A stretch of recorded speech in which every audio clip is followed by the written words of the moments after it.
Speaking about the Iran deal, the president told a Jewish audience last week, quote, like all families, sometimes there's going to be disagreements. And sometimes people get angrier about disagreements in families than with folks that aren't family.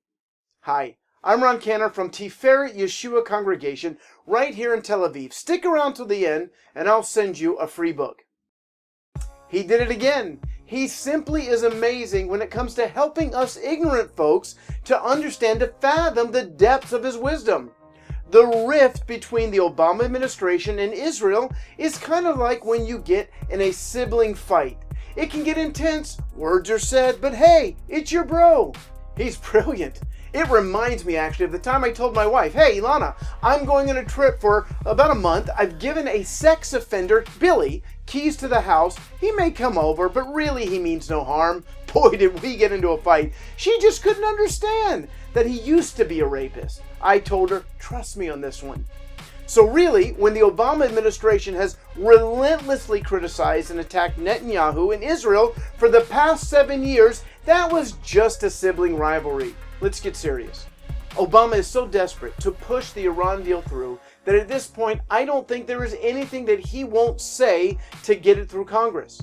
This is no family tiff. The stakes are high. This is about the existence of my country, Israel. Of course, I know that God has it all under control, but it doesn't excuse Mr. Obama from thinking that he knows better. If anyone walked away from his webcast with the American Jewish community last week saying, oh, I get it now, it's just a family dispute, then they have been deceived, hoodwinked by one of the best. Jewish congressmen that vote yes on Iran are betraying their people. They will fill the pockets of Hezbollah and Hamas with money and with weapons. One of the rules of family spats is that you don't attack other family members in front of those outside the family. Yet Obama publicly called out Israel weeks ago in a clear rebuke when he said, every nation in the world that has commented publicly on the Iran deal, with the exception of the Israeli government, has expressed support. Of course, that sneaky fellow knows all too well that Saudi Arabia, Jordan, and Egypt are all against this dangerous deal as well, but don't have the backbone that Israel does to speak out against it. Maybe they just don't feel like family.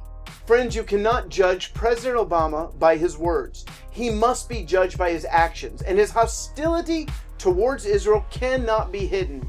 He doesn't like the idea of a Jewish state in the Middle East on Muslim lands. No, I don't think that he's a secret Muslim, but I do think that he loves Islam. He grew up with Muslims in Indonesia in an Islamic school. He regularly speaks of his high respect for the Prophet, perverted as he was, and his affection for Islamic tradition. He refuses to utter the words Islamic terror, and he spent 20 years in a racist, anti-Semitic church, #Reverend Right. Friends, we cannot allow ourselves to be sold a bill of goods from one of the slickest salesmen in the world. Call your congressman now. Let your voice be heard. I hope this video has been a blessing to you. To get my free ebook, The 15 Most Important Facts About the Israeli-Palestinian Conflict, just go to roncan.net/15facts. Make sure the F is capitalized. This video has been brought to you by our congregation, Tiferet Yeshua. For more information, please go to reachtelaviv.org, and while you're there, consider making a donation so we can continue to share the good news of Yeshua right here in Israel and bring you more of these teachings every single week. Now, don't forget to subscribe. Shalom from Tel Aviv.